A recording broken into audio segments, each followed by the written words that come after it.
aqui com a certeza que ela me dá esperança no mundo e no Brasil. Então... Não, pode esquecer. Já está gravando, viu? Tá difícil. Eu vou, antes que a senhora fale, dizer quem nós somos. Eu sou Isaac. Era nos anos 80, 90, eu estava no Unicamp e eu tentei numa conferência sua, não consegui, não sei o que aconteceu. Então, desde aquela época, já ouvia falar, posso chamar de você? Sim, natural. De você. E aí o tempo passou, eu vejo alguns documentários. Eu sou cientista de formação, sei lá. Eu acho que a vida, para mim, eu estava no alto de uma escada, alguém me empurrou. Desde essa época eu estou tentando me segurar em alguma coisa. E eu, de cientista, eu vi que... Eu estava lá com o Carlini em São Paulo, não sei se você ouviu falar, um psicofarmacólogo, estudou. Bom, trabalhei com maconha, com outras drogas. E aí, na minha formação psiquiátrica, eu via que o ser humano se escondia atrás dos rótulos do fenômeno. E eu sozinho, sem a minha parte humana, não vale nada. Eu corri atrás a vida inteira. E aí, de cientista, eu acabei aprofundando o contato com a Patrícia, minha esposa, uns 15 anos. E a gente está correndo atrás do ser humano. Em particular, o que a gente tem visto é que as palavras deles, do paciente, do louco, tem uma representação muito pequena, perto de quando ele consegue desenhar. Não um desenho assim, geral para explicar uma teoria, mas aquele ser humano, parece que através do desenho, Se expressa... ele traz uma coisa de humano. E com esse aspecto eu consigo me identificar. E é isso. Então a gente veio aqui e procura de todas as soluções para entender tudo. Tem muita coisa, mas será que tem tanto? Eu acho que não. Mas então a procura desse humano que tem naquele ser, que não, as palavras dele parece que não comunicam nada. Aquilo que ele fala da cultura meio estereotipada, inclusive o delírio, mas quando ele desenha de várias formas, desde como se fosse um ser pontilhado, até um aspecto não figurativo ainda, ou figurativo, parece que a alma, não no sentido religioso dele, com emoção, sentimento, se faz presente. E é isso que me faz trabalhar mesmo depois de aposentado, casei de novo. Acontece que aqui nós temos as figuras que foram desenhadas pelos homens pré-históricos, que era uma sociedade completamente diferente da nossa, né? Quer dizer, uma sociedade na qual você não tinha essa questão do poder, do dinheiro, porque tudo isso começou bem mais tarde, né? Quer dizer, todo esse sistema que nós vivemos hoje, na realidade, começou no Oriente Médio. Foi lá que começaram as grandes brigas e todas as lutas para você ser, então, o dominador, né? Mas aqui eu conheci ainda tribos indígenas aqui que viviam de uma maneira completamente diferente. Um chefe de uma tribo indígena, ele não é pago. E ele é escolhido pela sua capacidade e o dever dele é ajudar todos os outros. Completamente diferente do nosso sistema, onde nós temos que pagar presidente, governador, prefeito, todos para quê? Para eles ficarem lá roubando, né? Então é uma coisa completamente diferente. Sociedades que hoje não existem mais aqui e que representavam, então, nessas pinturas, nós temos muitas cenas, temos muitas coisas que nós não podemos interpretar. Porque, como eu digo, a interpretação, se você vai tirar a carta de motorista, para aprender o que significam aqueles desenhos, aqueles sinais, você tem que fazer o curso. Você não pode interpretar sem fazer o curso. E como é que nós vamos interpretar sem fazer o curso das pinturas dos homens pré-históricos, né? Então, já desde o princípio, nós nunca procuramos interpretar. A gente vê pelos desenhos que existem cenas que devem estar relacionadas à caça, outras ao sexo, outras devem ser representações de cerimoniais, porque tem muita gente junto. Nós tivemos aqui uma vez uma tribo indígena de Goiás que veio até aqui, e quando eles foram visitar ali a Pedra Furada, eles viram, existem cenas de pessoas uma ao lado da outra, pintadas ali. Quando eles viram, eles puseram na mesma posição e começaram a cantar e a dançar.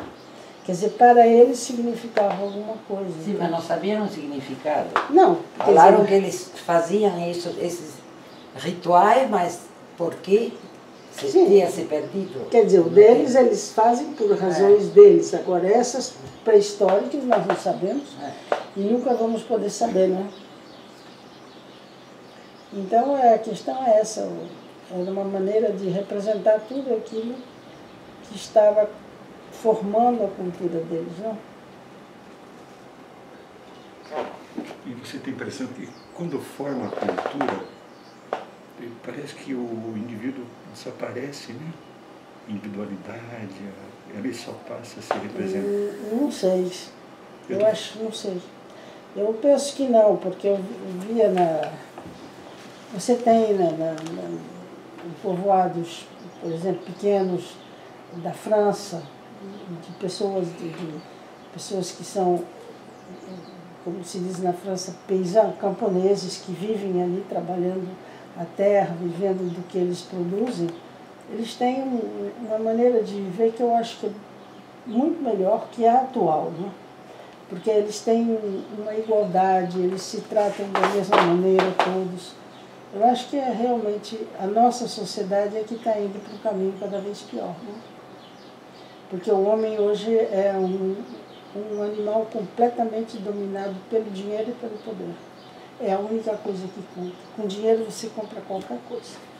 Eu estou falando da minha especialidade, que é muito difícil. Bom, em relação à criança pequena é mais teoria, que não tenho certeza. Mas de repente o outro começa a desaparecer e o sujeito passa a viver como se o outro não existisse dentro de uma redoma. E dentro da redoma tem vida, mas a gente só vê a parede. Então ele se afasta da cultura, ainda os resquícios de cultura,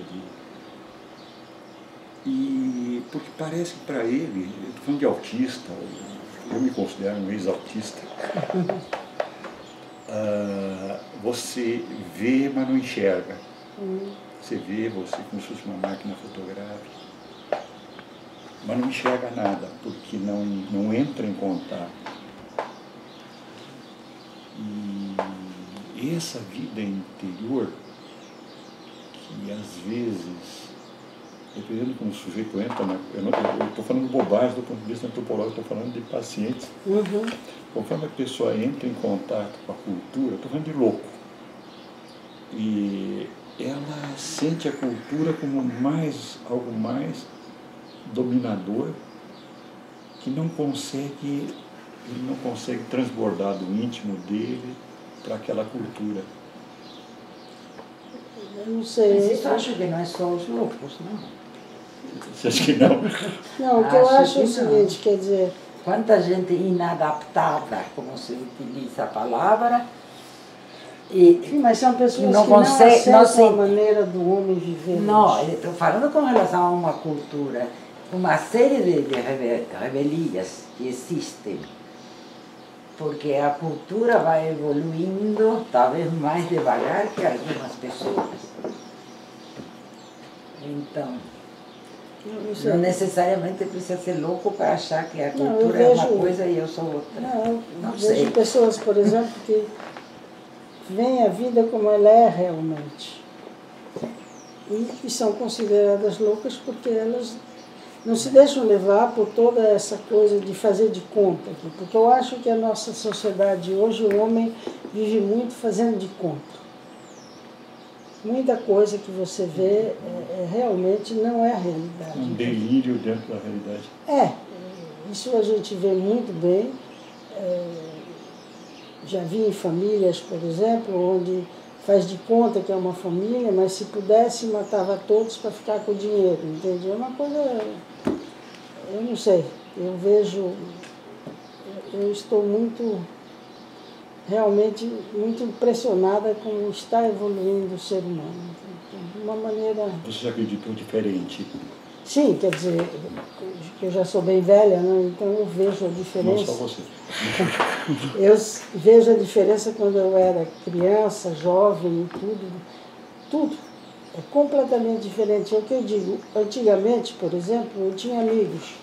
O que eram amigos? Eram pessoas com quem a gente tinha prazer de conversar, de trocar ideias e tudo. Hoje, todos os amigos vêm, sentam na frente da televisão e só se vê televisão. Ou então ficam no telefone no tique-tique, ou então na televisão. Nos restaurantes, as pessoas em volta de uma mesa, para quem ir ao restaurante? Para ficar no telefone, tique-tique. Não há uma procura de comunicação. Só através do celular. E que é uma comunicação meia. E a televisão é uma coisa, hoje não se conversa mais. Os amigos ficam todos na frente da televisão olhando a televisão. Você veja, nós estamos conversando agora, né? Mas tem alguma coisa automática dentro de mim que está à procura da tua alma. Para começar, eu acho que eu não tenho alma. Eu chamo de alma aquela parte viva. Eu acho que eu sou um animal como todos os outros, né? Os passarinhos, só que os passarinhos são melhores do que eu. É um passo avante na evolução. Mas eu realmente estou muito decepcionada com a sociedade humana atual. É muito difícil viver. Olha que gostoso, pai. Ó, esse sim. Essa é bolinha. Bolinha. Bolinha. E tem alguma coisa que eu me considero assim em relação ao tempo. Desde criança eu tinha dificuldade de comunicação. E alguma coisa me fez mover na vida, ter um certo sucesso, etc. Mas são poucas as coisas que realmente eu me sinto vivo. Então, é essa curiosidade que eu tenho em relação, por exemplo, aos povos que você estudou. O que era vivo dentro deles? Isso não posso saber porque eles todos estão mortos, não me contam. Mas será que aquelas pinturas não dizem algo? Eu não sei. Quer dizer, pelas pinturas se vê que eram povos que tinham uma vida cultural muito desenvolvida, tinham todas as suas, digamos, seus pensamentos estão retratados ali, e eles tinham realmente toda uma série... Pensamento palavra ou pensamento imagem? O pensamento transformado em imagens. Você acha que é primeiro o pensamento e depois a imagem? Sim. Aquilo que eles põem ali é o pensamento deles, quer dizer, é a representação da sociedade deles, do que eles viviam, o que era importante para eles. Está tudo ali, entende? Então são povos que viviam de uma maneira muito mais natural. Hoje nós estamos completamente modificados pela tecnologia, por tudo. Agora mesmo eu vi que na Europa, nos Estados Unidos, já estão fazendo robôs que vão fazer todo o trabalho. Por exemplo, não vai mais precisar de empregada doméstica, não vai precisar mais de nada. Em fábricas, por que estamos diminuindo o emprego? Porque o trabalho nas fábricas já está sendo feito por robôs.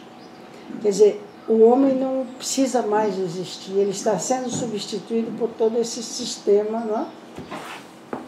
Informático, todo esse sistema eletrônico que vai nos tornar completamente inúteis. Você acredita que quem pintava, não dá para saber, mas quem pintava eram pessoas especiais? Não penso, não. Eram pessoas comuns? Olha, eu não sei, para esses grupos eu não sei. Eu sei o que eu vi uma vez, com índios de Goiás, que eu fui com eles até a um local onde havia pinturas, e eles olharam assim e disseram, olha, está faltando a representação dessas esteiras que eles colocam no chão para sentar em cima. Está faltando uma esteira. E um foi lá e desenhou. fez um retângulo, pintou uns enfeites e pronto. Quer dizer, por que estava faltando? Não sei, para eles estava faltando naquela cena uma esteira, e eles pintaram. Eu não penso que fosse assim, eu acho que as pessoas iam e colocavam ali aquilo que tinham desejo de colocar, entende? Contavam a sua história. Mesmo aquela parte mais... Porque nós lemos o livro que foi escrito Pela Anne-Marie? Pela Anne-Marie, e observamos que existe, embora em menos quantidade, uma parte das pinturas que são menos civilizadas, que são pinturas mais desorganizadas, sem uma forma específica. São mais raras. Tem muitas pinturas, por exemplo, geométricas. Essa que eu Isso, gosto. Hã? Essa que eu gosto. isso. É, geométricas. Então. Agora, o que isso queria dizer para eles? Podia ser como esse índio que pintou na minha frente uma esteira, era um retângulo. Quer dizer, um arqueólogo chegando lá vai classificar aquilo como um geométrico. Para ele era uma esteira. E é impossível nós sabermos o que eles tinham na cabeça. Nós temos pinturas de 28 mil anos atrás, 2 mil, 3 mil, quer dizer, tudo isso, como é que eu vou saber Agora o que você eles tinham veja, na cabeça? quando eu vi uma das pinturas geométricas, eu quero ver pessoalmente, por isso que eu vim aqui. Eu vi uma das pinturas geométricas, e aquilo lá me entusiasmou, o coração começou a bater. E a impressão, veja, eu estou falando bobagem do ponto de vista arqueológico, eu estou falando com o ser humano, mas aquela pessoa que eu estou na frente dela, tem algumas pessoas que estão na frente dela, meu coração fica neutro. E as outras pessoas, o coração começa a bater. E perto daquela uma figura geométrica que eu vi, por incrível que pareça, meu coração começou a bater. Eu me senti vivo perto daquela figura. E é como se aquela, pode ser tudo imaginação minha, eu não posso provar, mas é como se aquela forma geométrica tivesse vida íntima. Mas tinha, ela representava alguma coisa para eles, né? Como Viva. representa para nós. Agora a questão é essa, que nós não podemos de nenhuma maneira interpretar isso, porque qualquer interpretação não vai ter uma base científica. Anne-Marie agora ela está fazendo escaneamento a laser de todas as pinturas em 3 dimensões.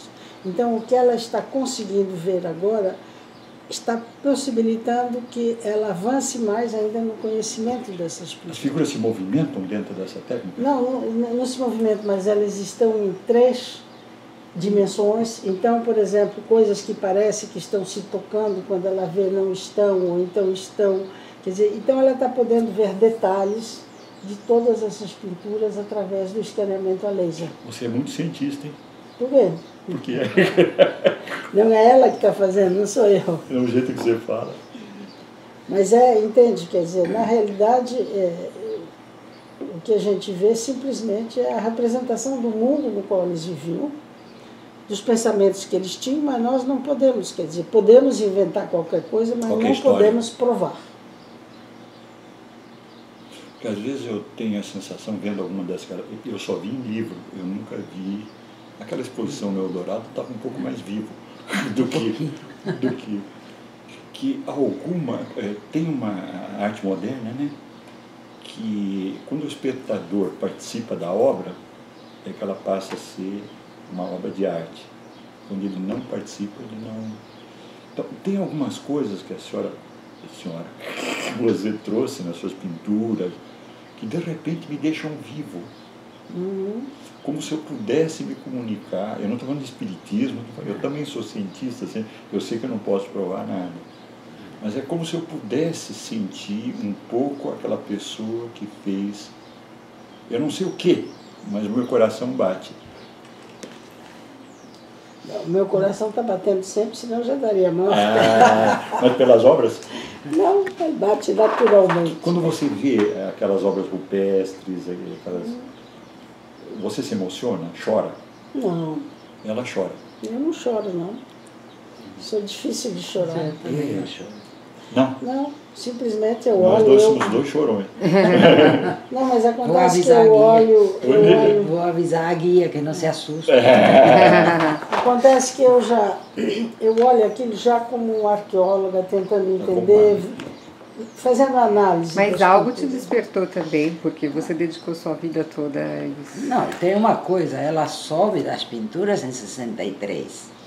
Tentou vir, não conseguiu, depois Isso é foi coração. embora. Como? Isso é coração. Ela viu fotos, foi o primeiro. Que devia ser uma fotinhos assim. E conseguiu vir 7 anos depois. Por quê? Porque aquilo tinha ficado Não, é porque na cabeça. acontece que É, Dentro dela? exatamente. Foram Eu vi- 7 anos de circunstâncias que não deixavam vir. eu vi que elas eram diferentes das pinturas de Minas Gerais, que eram as únicas que se conheciam. Então eu disse, olha, interessante, completamente diferente das de Minas, preciso ir lá fazer uma pesquisa. Por isso que, quer dizer, foi um interesse científico, unicamente, que me fez querer voltar aqui para ver isso, não? Eu fui cientista também, né? Publiquei trabalhos, aqui lá fora. Mas parece que na ciência a gente usa sempre um instrumento, ou se transforma num instrumento para ver, né? E agora, é por isso que eu mudei um pouquinho o rumo. Em primeiro lugar, porque os trabalhos científicos ficaram muito chatos, muito estatística, muito não tinha na minha área, né, o humano que eu sempre quis achar. Eram números que pulavam, traduziam algumas coisas, mas eles se perdiam nos números. Agora você vai ver se você consegue achar o humano em tudo isso, porque eu, infelizmente, só trabalho mesmo como uma arqueóloga, né? Vendo o que está ali. Se desculpe o que eu estou falando, eu estou Sim, falando não, provavelmente bobagem. Não, é que, para mim, aquilo que está ali, o que ficou para trás, eu não vou poder mesmo voltar e conseguir demonstrar isso tudo. Uma das coisas que eu digo é que eu quero morrer vivo. Morrer vivo. Está certo.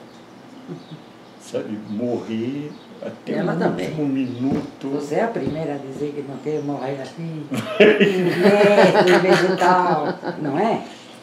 Sabe, com a cabeça funcionando, Não, exatamente. se emocionando.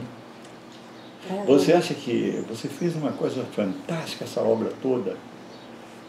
Onde vem essa energia? Não, acontece que não fui eu sozinho, quer dizer, tem toda uma equipe, não? Essa é uma maneira de ser modesta.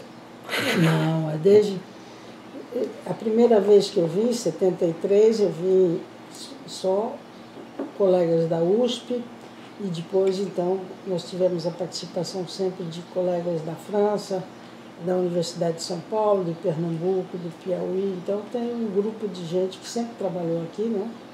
Não somente arqueólogos, mas de diferentes especialidades, e que a gente, então, conseguiu realmente fazer uma pesquisa bem grande, que já tem agora 43 anos de pesquisa, né? Então, Uma mesma linha. com resultados muito interessantes, não só na arqueologia, mas em outros domínios também, né? Somado ao desenvolvimento local que tudo isso provocou. Quer dizer, aí teve uma consequência humana imediata da ciência, o que chamariam da ciência aplicada. Não foi voluntário, mas foi uma consequência, sem dúvida. Teve um desenvolvimento humano. Regional. Era uma região cuja tendência era desaparecer. Os jovens iam embora ou para trabalhar fora, os mais ricos para estudar, e não voltavam nunca mais. Aí os velhos iam acabar morrendo e pronto. E tudo isso mudou completamente como consequência de quê? Desse legado pré-histórico que todos estudaram. Você sabe que a gente viu no caminho duas coisas. Lixo e lixo. Além do lixo. A gente viu aquelas casinhas de taipa que a gente desceu para fotografar, que tem barbeiro, mas ela é gostosa por dentro. A gente desceu, entrou, a temperatura é agradável. E depois a gente viu aquela Minha Casa Minha Vida, que não tem nada a ver. Não só eu, só coisa assim. Horroroso. Para começar, para fazer Minha Casa Minha Vida, arrapam tudo. É. Limpam no terreno, deixam uma arvorezinha. Nada, e sobretudo são casas que eu já vi aqui, casa de uma família com 5 filhos. 42 metros. E um quarto só, as crianças dormem com os pais. É o que está acontecendo com a moça que trabalha com a gente, que ela tinha uma casa construída aos poucos com a família, arrasaram a casa e ela está indo para um apartamentinho de 42 metros. Aquilo lá. Mas então, você conseguiu não afastar a raiz da cultura local, a história, até pré-histórica, né? Quer dizer, eu me Bonito limitei ao isso. meu trabalho, né? E na medida do possível, quando a gente teve condições de ajudar aqui a região, então nós conseguimos, por exemplo, o apoio à Itália, que auxiliou e a gente teve Por isso que tem essas frases em italiano? Não, eu fazia italiano porque eu tenho uma avó italiana. Ah, é? Mas a Itália ajudou e nós tivemos escolas em todo o entorno do parque, em vários municípios, que recebiam as crianças que ficavam lá o dia todo, porque aqui a escola pública são 2 horas de aula por dia, não recebem nenhum sanduíche nem nada, né? Então a gente procurou formar esses jovens para que eles pudessem entrar no mercado de trabalho e mudar a região, né? Eu acho que houve bons resultados, né? Essas pessoas italianas que te ajudaram não fazem a gente acreditar no mundo? É uma ONG italiana, né?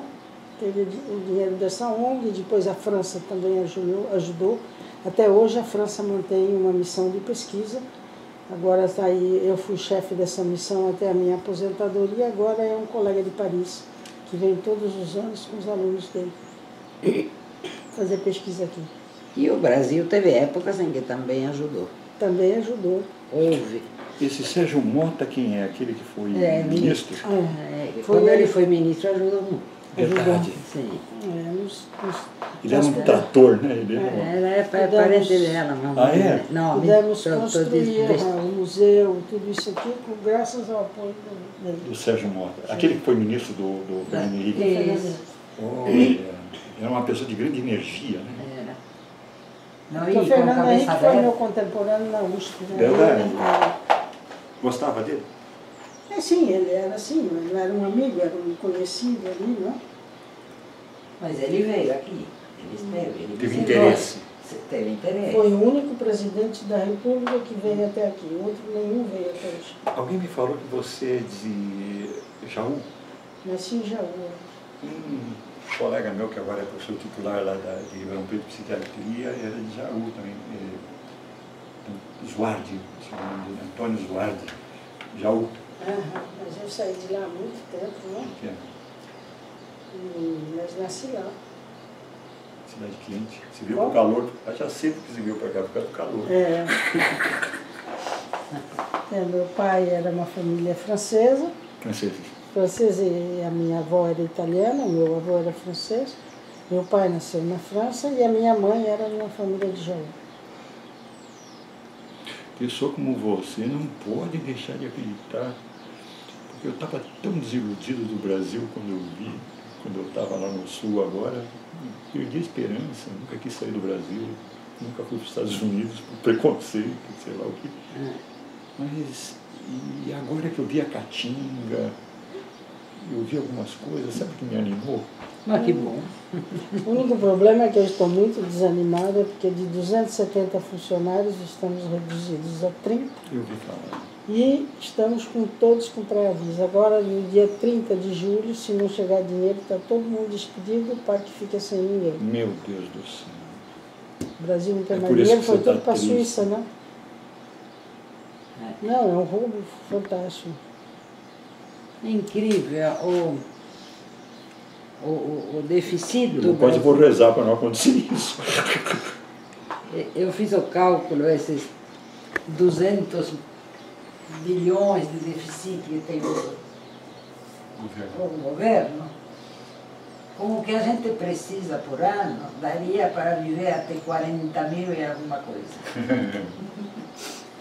Não, é que parece mentira essa quantidade de zeros que a gente não vê.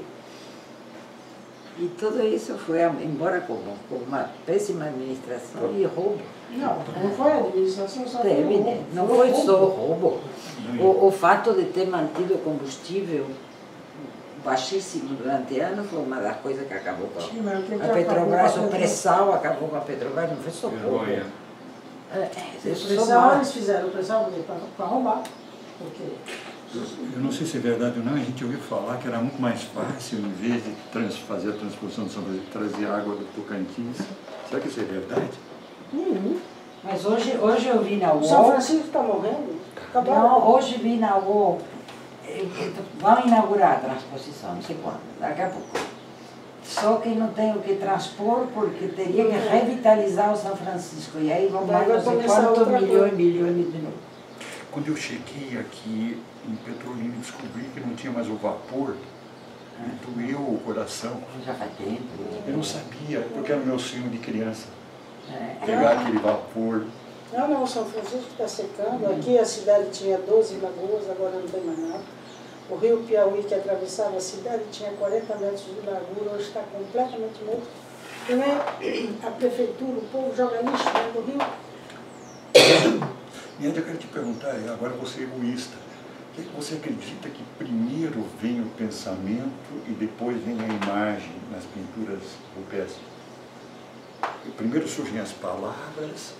Não, mas eu acho que sim, quer dizer, quando eles pintavam, era o que estava já dentro da cabeça deles. Sob a forma de pensamentos? Sob a forma de pensamento que devia ser o pensamento que dizia respeito àquilo que eles faziam na cultura deles, que era aquilo, a vida deles, que eles representavam ali, não é? Eu vi outro dia foi coincidência, eu não conhecia, como é que chama? Nial? É uma dança africana. Conhece? Chamada Nial. Do Congo. Que são homens da floresta que vão serem iniciados a passar da adolescência para a vida adulta.